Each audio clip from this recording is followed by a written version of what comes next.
My name is Fiona Carnes, and I'm going to be talking about my project, which is the implementation of a post-operative pediatric safety protocol. I would like to acknowledge my committee chair, Dr. Bernadette Dupre, my committee member, Patrick Maloney, and Dr. Jenny Holcomb, who helped me with the data analysis portion. Pediatric emergence delirium is a common but often underreported phenomenon in the post-operative period after general anesthesia. It can be described as disorientation, involuntary physical movements, restlessness, and increased combativeness, which can put the patient at an increased risk of safety issues. Several factors have been linked to increasing a patient's risk of developing emergence delirium post-operatively and include, but are not limited to, a high level of anxiety preoperatively, pain, type of surgery, inhalation anesthesia, and rapid awakening from anesthesia. Emergence delirium can arise in patients of all ages, but it occurs 3 to 8 times more often in children. The incidence rate for emergence delirium is between 12 and 30%. ED usually occurs during the initial 30 minutes after anesthesia, and although it is often brief and self-limiting, it can be traumatic for parents and caregivers to witness. Emergence delirium usually resolves after 45 minutes. The key to managing emergence delirium is prompt recognition by the recovery nurse and referral to the anesthesiologist. The current paradigm for assessing for pediatric emergence delirium is the Pediatric Anesthesia Emergence Delirium Scale, also known as the PACE scale. Evidence has shown that propofol, ketamine, and fentanyl help to decrease the severity of emergence delirium. However, it is ultimately up to the anesthesiologist caring for the patient on whether the patient's ED is treated with medication. ED places the patient at an increased risk for developing safety issues and could lead to self-injury, removal of surgical dressings or drains, or unintentional removal of the patient's IV access, which could lead to a delay in receiving medication. In addition to placing the patient at an increased risk for safety issues, ED also requires additional attention from nursing and anesthesia personnel, which places added strain on nurse to patient ratios and resource allocation in the PACU. The identified gap in practice related to the lack of a pediatric safety protocol led to my PICO question: for pediatric patients in the ambulatory surgery setting, how does the implementation of a post-operative pediatric safety protocol compared to current practice impact the diagnosis and treatment of pediatric emergence delirium over a 6-month period? The project started with a retrospective chart review from September 2020 through March 2021. I then held pre-implementation meetings with the anesthesiologists and PACU nurses. I started the meetings by having the healthcare providers fill out a pre-implementation questionnaire that gauged their baseline knowledge of emergence delirium and comfort level when taking care of these patients. I then educated the providers on ED, the project, importance of project implementation, and what I hope to gain by the end of the project, and on assigned roles. The project went live on March 29th and ran through September 29th. During this time, I was collecting data and reminding the nurses on the importance of completing the PACE scale on all applicable patients. After the project ended, I held post-implementation meetings and had the providers fill out the same questionnaire that they completed before project implementation. I then asked the providers for feedback regarding the project. October consisted of analyzing the data, completing the final 2 chapters of my translational project paper, and creating my final presentation. The only adaptation from my quality exam proposal is that I ended up running a pair t-test for 2 dependent means on the PACU nurses' knowledge level from the retrospective to implementation periods. I ended up creating descriptive tables for the rest of the project data due to a smaller sample size. The general project variables that were measured in both the retrospective chart review and the implementation period include patient sex, patient age, surgical procedure performed, whether preoperative versed was given to the patient, maintenance anesthetic used, whether there was family at the bedside in the PACU, and if pain medication was given in the PACU. Variables that were measured that were specific to the implementation period consist of how many nurses documented an initial 20 and 30-minute pay scale, how many nurses documented a 10, 20, and 30-minute pay scale on all patients who had an initial pay scale of a 10 or above, whether there was any documentation that the anesthesiologist was notified for those patients who had a documented pay scale score of a 10 or above, and the PACU length of stay for those patients who had a pay scale of a 10 or above.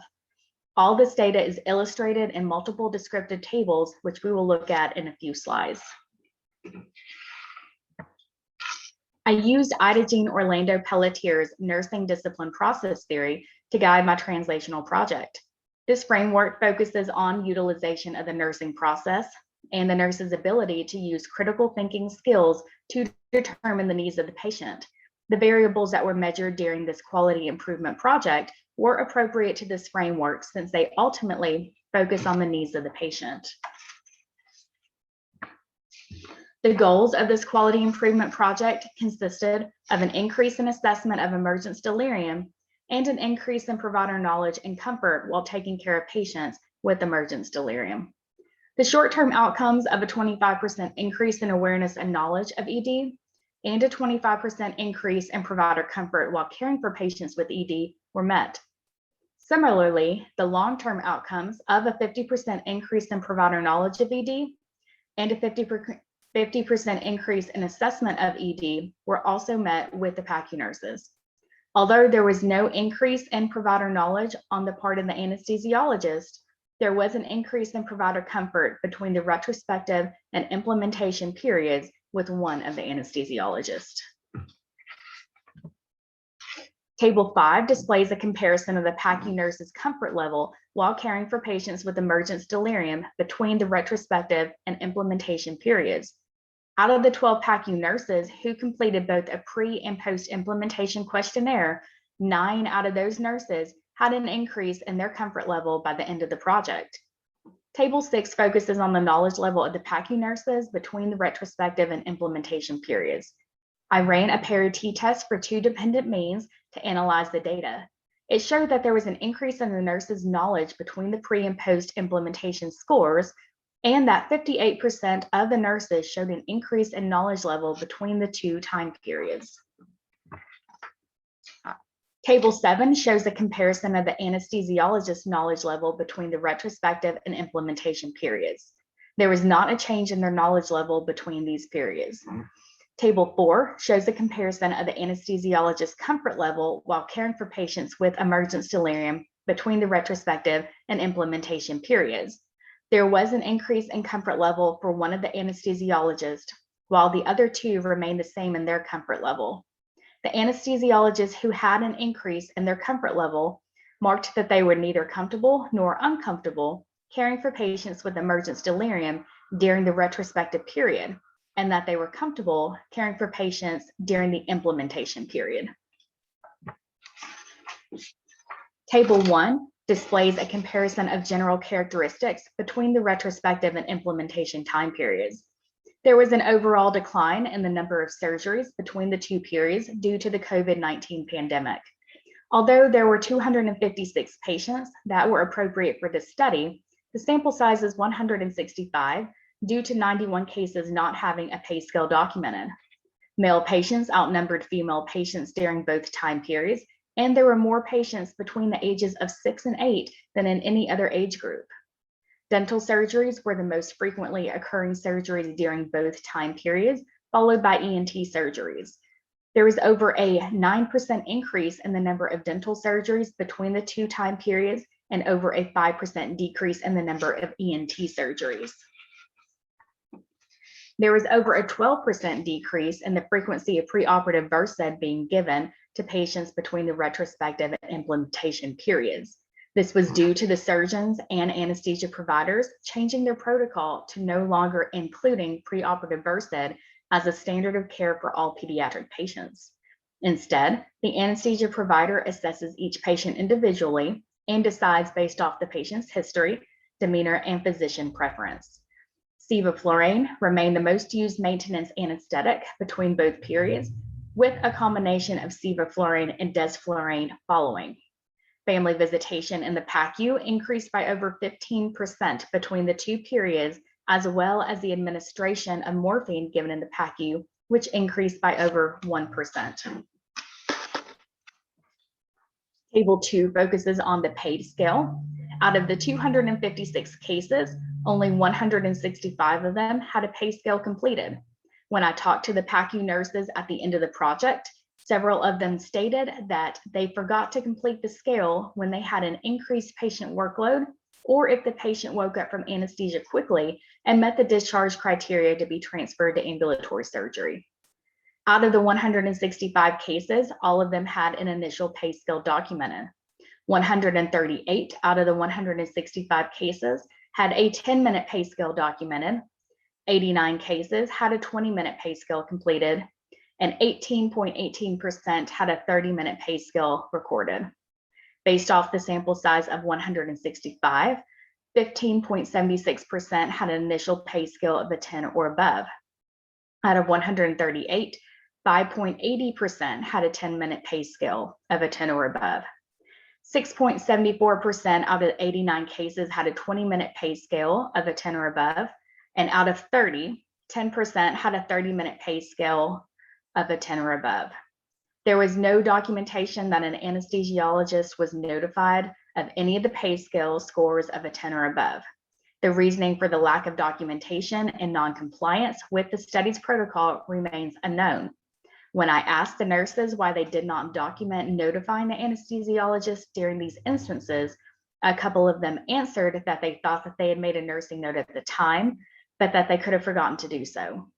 Finally, 19.23% of patients with a PAID scale score of a 10 or above received pain medication in the PACU.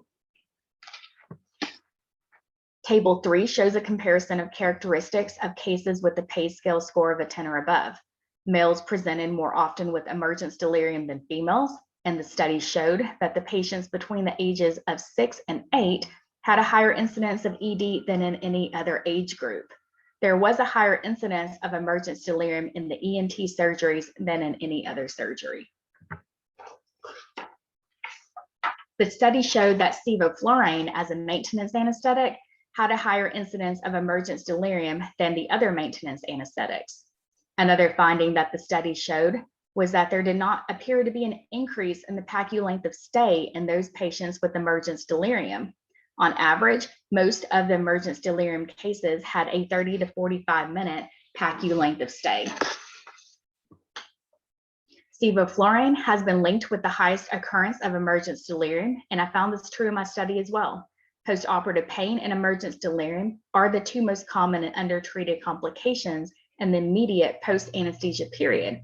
And these two conditions often present similarly, and differentiation can be challenging. I found this to be true with my project since 19.23% of those patients with emergence delirium required pain medication in the PACU. The short-term goal of 25% increase in provider comfort was met with the anesthesiologist, since there was evidence that 1 out of the 3 anesthesiologists gained an increase in their comfort level between the retrospective and implementation periods, and 9 out of the 12 PACU nurses had an increase in their comfort level by the end of the project. The long-term goals of 50% increase in provider knowledge of emergence delirium was met, since the study showed that 58% of the nurses showed an increase in their knowledge level between the two periods. The long-term goal of 50% increase in the assessment of emergence delirium was met, since out of the 256 surgery procedures that took place in the 6-month implementation period, 165 of the patients were assessed for ED. I recommend that the PACU policy be changed to include this protocol as a standard of care for all pediatric patients between the ages of 0 and 12 before the patient can meet criteria to be discharged to ambulatory surgery or to their inpatient room. I would recommend all new PACU nurses to receive training on this protocol during orientation, and for this protocol to be incorporated into unit education during yearly competencies. Although the PACU nurses generally allow family to come to the patient's bedside in PACU, I suggest making this part of the protocol to standardize care for all pediatric patients. I also suggest that the nurses be reminded that documenting whether they contact the anesthesiologist regarding a patient's pay scale score is of the utmost importance and is an expectation of this protocol. The key to managing emergence delirium is through prompt recognition by the recovery nurse and timely referral to the anesthesiologist. Although the pathophysiology of emergence delirium remains a mystery, there is evidence to support that certain factors increase a patient's risk of developing this condition and include increased preoperative anxiety, preoperative versed, pain, the use of sevoflurane as a maintenance anesthetic, and ENT surgeries. Moving forward, I would recommend that all pediatric surgical patients have their pain assessed using the hospital's pain scale in addition to being assessed for emergence delirium. I would also recommend that preoperative versed be considered on an individual patient basis and not as part of a protocol. Furthermore, since sevoflurane and ENT surgeries have proven to increase the patient's risk of developing emergence delirium, it would be reasonable to consider giving the patient a medicine intraoperatively, such as Precedex. My dissemination plan includes the final presentation, along with my presentation to the Western Kentucky Heart and Lung Research Foundation and UTC's Research Dialogue Week that will take place in April of 2022.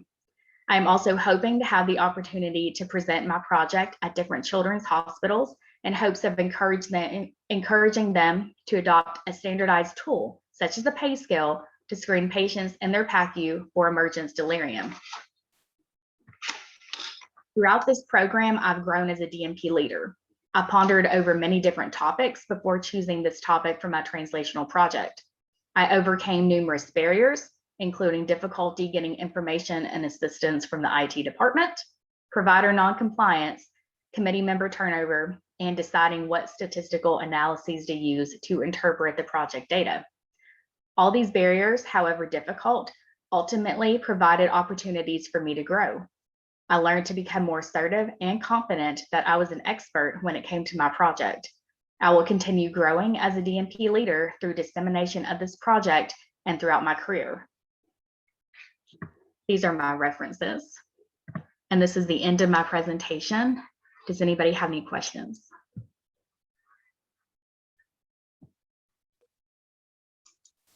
Thank you so much, Fiona. Especially for your thoughtful presentation and being brave enough to go first. I'd like to open it up now for comments. Dr. Dupre, you have your microphone open. Did you have comments? Well, first I want to say congratulations and great job, Fiona. So how difficult was it to get the providers to back away off of using Versed? I know anesthesiologists, particularly in CRNAs, are very tied to their practice of what they usually do in the protocol. And always historically, my experience, it's difficult to get to facilitate that change. So what was your experience in getting them to stop using Versed? So that one was actually easier than anticipated. So we had one ENT surgeon and one dental surgeon that wanted all of their children to have pre-op Versed. And the CRNAs and anesthesiologists were amazing. And, you know, the kids weren't doing well. And that was at the very beginning of my project when I was like, hey, you know, this has been linked to higher occurrences of emergence delirium. You know, we need to start focusing on that. So they started backing off. They were able to convince the surgeons to not use it as a protocol and just kind of, if a patient needed it at that time. Of course, even if they needed it at that time and they went to bed well, they woke up, you know, a little bit more crazy. Well, that's great. I'm glad that you were supported by the group you were working with. Perfect. Thank you. Does anybody else have any questions? I had a question. Sure. I'm a CRNA. I'm Bethany Seal. I just had a question about the experience level of your staff. Do you work at a children's hospital, or I just didn't know if it was like a general PACU? And then my other question was, are the patients usually extubated deep or are they extubated awake? Because I feel like that makes a difference too with emergence delirium. So those are good questions. I work at just kind of a general hospital. So we're not a pediatric facility. We do, very basic pediatric surgeries. But what I found was that people really didn't know what to do with these kids. Kids wake up a little different than adults, but they were calling everything emergence delirium. So if a kid wakes up and they start crying for mom, they call that emergence delirium. Then they don't treat it. And so it was a lot of education on, hey, this is not true emergence delirium. This is normal. And these are things we can do to help out. Your other question was if they pulled them deep. Usually they did pull them deep. And then everyone kind of did their own thing. So some of the kids had trouble breathing afterwards. They weren't doing quite as well, or they had a lot of pain. And some of them, if you had a really good CRNA, they woke them up in the room. They had the airway out. They were awake but drowsy on arrival, which I've been at Children's Vanderbilt a lot with my family the past several weeks. And so I've learned that in their PACU, one of the expectations is that, they wake the kids up and that the airway, everything's stable before they roll into the PACU. And they do not screen for emergence delirium. So that's kind of my next step, since we're spending so much time down there, to hopefully present my project to them. That's a good question, though. Well, great job. Thanks for answering my questions. Thank you. Does anybody else have any questions? Hi, Fiona. This is Deanna. I enjoyed your presentation. I just had a quick question about what hurdles you had to overcome with respect to the turnover that you mentioned, because I'm kind of dealing with a little bit of that in my project. So I'd be interested in hearing what you had to overcome with that. Well, my first committee member, it was difficult. So they weren't really on board with the project too much. So it was kind of like pulling teeth to get anywhere. And then she just up and left. So I didn't have any notice. It was just more of, I'm taking this position, see you later. And I was like, oh man, I don't know who I'm going to do now. So then the director of surgery was my next go-to. And so Patrick gladly stepped in, but unfortunately that was kind of like at the very tail end of the project. And then he also assumed vice president of nursing at the same time. So he was super duper busy. So I don't have any positive feedback there. It was hard, but just having a good relationship with the staff, the PACU nurses I've been working with for years, they respect me. So, I just kindly reminded, hey, this is an expectation. We need to do it. And this is the why. And the anesthesiologist, we only have 3 or 4 of them. So they were pretty on board with the project. They saw the need to do something better for the kiddos because we weren't practicing very safe.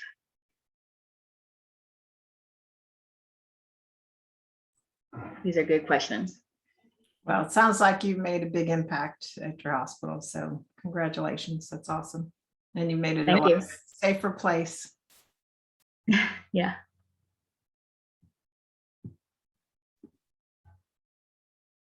Are there other questions or comments for Fiona? If not, we'll go ahead and move on for our 1240 presentation with Kyle. Kyle, if you want to go ahead and share your screen.